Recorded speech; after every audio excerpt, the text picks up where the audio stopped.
Willamette Master Chorus is holding its virtual holiday concert on its YouTube channel December 19th and 20th at 3 p.m.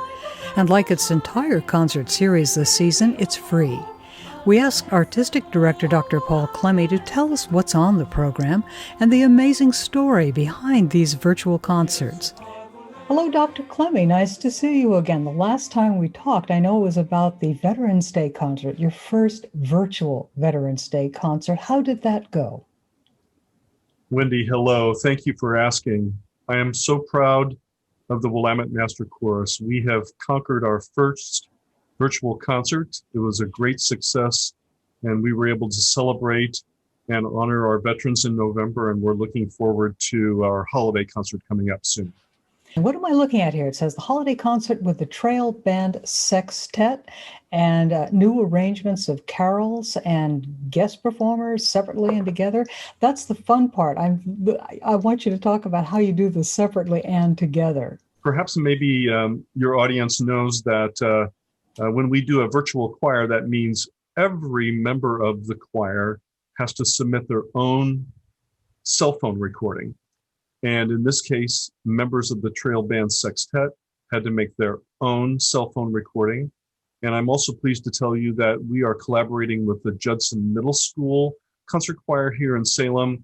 And each one of those students, and we're talking about middle school kids, they also have recorded themselves on their cell phone, and they submitted their own individual part. And you'll see everybody together on one of the pieces at the end, which will include about 65 people. All in sync. That's the challenge. That is amazing. Has it already been in production? I would assume it has. It is. We are in production, and as a matter of fact, the collaboration with all three groups is pretty much done. We are working out details on some other things. For example, the middle school kids will be doing their own piece, and we have to sync that up as well. And then the trail band will also be performing by themselves. So it's a whole lot of just putting things together in a compilation, but also at the same time, some of these things have to be what we call synced up together through a computer program. And it all comes out magically at the end, but after many hours of work. Tell me about the new arrangements of carols. I'm so pleased that for this particular concert that we have commissioned Salem native Jonathan Campbell. He's a South Salem high school graduate, and he now lives in California. And I asked him to write an arrangement of the old English carol called Wassailing. And not only that a particular carol, but Chris Jones, who is one of our baritones in the chorus, he's quite a fine arranger. He arranged a beautiful carol called Of the Father's Love Begotten. And then finally, one of the members of the Trail Band Sextet arranged the final piece, which we're bringing the middle school kids on, and is called In Dulce Jubilo, which translate from the Latin, it means with sweet joy. What was it like for the kids? Have they given you their take on what it's like working with the Willamette Master Chorus and doing all these things? It must be such an extraordinary experience for them. It is. I think that I must confess that I haven't had a whole lot of contact with them, because you can only imagine that the teacher is in a virtual classroom situation, and it's almost impossible, not impossible, but almost impossible for a guest to come in at this point. I will be coming in, but I have not gotten direct feedback, but the teacher has told me that they have learned a lot about being independent and doing some of the technology on their own. And as everything else is in COVID, it's a tremendous challenge to do it at home and doing all of this learning. But I'm so thankful to these young students for taking the extra effort to be on our concert. Can I ask you just a technical question here? How do they know that they are not only in sync, keeping the beat, but also on key? How can they check that? Right. So for your listeners who want to know, how do we put a choir together? The basic structure is that we have to send the music over the internet with a PDF on an email. And then we, on our end, what I have to do is I have to literally play the piece on the piano myself, or I get somebody else to do it, and they make a version just with the piano with no other voices or anything.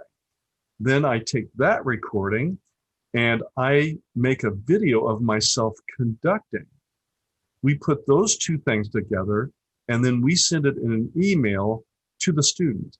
The student opens it on their computer. They put earbuds in and listen to me playing the piano and conducting at the same time. And then they have to have their cell phone turned on and it's showing on their face, and they have to sing into their cell phone with the accompaniment going on in their ears. That's the process. I never knew that. And I have heard of virtual choirs before, but you've just given me an insight that I've never had before. And how different that must be for actually doing rehearsals of songs and learning them in person when the master chorus gets together and does things and can hear each other. Do they ever get an opportunity to hear each other as they're doing these at all? No, the answer is no, which is the worst thing about the coronavirus for musicians. And for us as choir musicians, it's probably the worst because unfortunately we can't be in person because singing in choir is probably one of the most risky things as far as aerosolization of when you speak. And so that's why we wear masks. However, in order to do this, we have to be by ourselves in our own room doing this. And so it's really, really unfortunate right now that we are on this giant pause and we can't be together to be in a social setting with our friends, to sing with our friends. It's probably the worst it could ever be. But you know what? I am so, so proud of the Willamette Master Chorus and also the students from Judson Middle School that says, this is going to come out to be a really special thing for our audience. And so I'm going to do this by myself. Well, bravo to them for having the courage and the stick-to-itiveness and determination to pull it off. And you obviously did with the Veterans Day concert. And I like the fact that you're enabling people to see this whenever they want, not just live, but long after. Tell us a little bit about that. Yes. So I would like to invite all of our listeners to come to the Willamette Master Chorus website. If you do a search for the Willamette Master Chorus, it comes right up.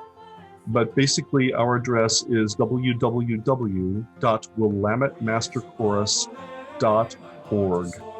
And when you come to our site, you'll see the concert is right there on a big banner, and it'll invite you to click on it, and it'll take you right to our YouTube channel. December the 19th at 3 o'clock will be the premiere, and then December the 20th at 3 o'clock, and it'll show up right on your screen. And I do want to say to your listeners that the Willamette Master Chorus, we are doing this purely as a volunteer team. We are paying no one to put these concerts together. These concerts are free. It is our gift to the community. And so we want you to know that this is why we do this. We are stuck at home. We're all in this together. And we want to make sure that you know that we care about you and that the holidays are important to all of us. And this is our gift to you. Thank you, Dr. Clemmie, for that. That was a beautiful sentiment. I'm sure it goes without saying how much we appreciate the fact that you made this concert free for all of us and everybody volunteered. That's wonderful. Well, I hope we talk again for future concerts. In the meantime, I look forward to seeing you on the 19th along with everybody else enjoying your holiday concert. Thank you for coming by. Always such a pleasure, Wendy.